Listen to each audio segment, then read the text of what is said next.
بسم الله الرحمن الرحيم. الحمد لله رب العالمين.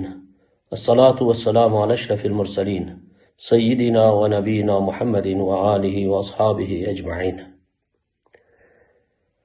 Butun mahluqot va mavjudotning Rabbisi bo'lmish ulug' Parvardigorimizga hamd va sanolar, barchamizga otamizdan-da, onamizdan-da mehribon bo'lgan zot Payg'ambarimiz Hazrati Muhammad Mustafa sallallohu alayhi va sallamga durud salovatlar bo'lsin.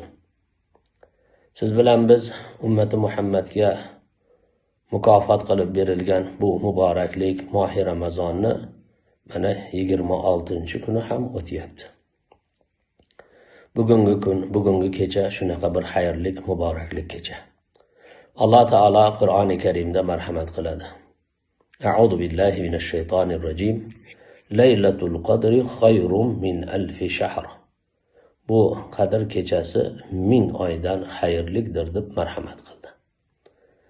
Bu 1000 oyni yilga aylantirsak 83 yil 4 oyga to'g'ri keladi.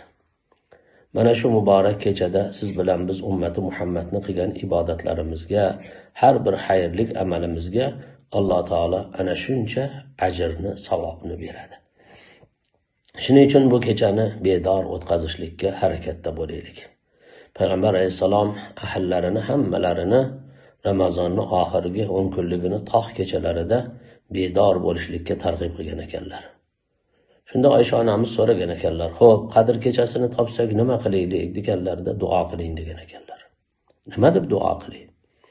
Allohumma innaka afuwun tuhibbul afwa fa'fu anni. Parvardigor, sen afu qilguvchisan, afuni yaxshi ko'rasan, meni afu qilgin deb duo qiling degan ekanlar. Ana shunaqa ko'p-ko'p duoda bo'laylik. Alloh taolodan hidoyat so'raylik. O'zimizga, ahli ayol, farzand zurriyotlarimizga, ularni ibodatda sobit qadam bo'lishligini so'raylik. Ahli ayol, qiz juvonlarimizga sharm va hayoni, iboni so'raylik. Ana shunaqa xayrli duolarda bo'lsak, Allohning zikrida bo'lsak, birgalar Qur'oni Karim tilovat qilsak, 2 rakat nafil ibodatlar qiladigan bo'lsak, hisobsiz ajrlarga, savoblarga inshaalloh ega bo'lamiz.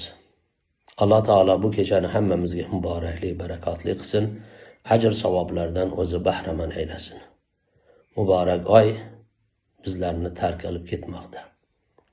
Muborak oy kelgan eding bizlarni shodlantirib, muborak oy ketmoqdasan ko'zlarni yoshlantirib, muborak oy ketmoqdasan qalblarni zorlantirib, muborak oy yana qaytgin bizlarni shodlantirib, kelgusi mohi Ramazonlarga ham sihat salomatlikda yetishlikni Alloh barchamizga nasib ro'za aylasin.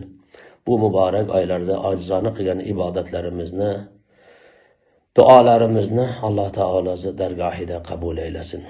Barchamizni hidoyatidan adashtirmasin. Assalomu alaykum va rahmatullohi va barakatuhu.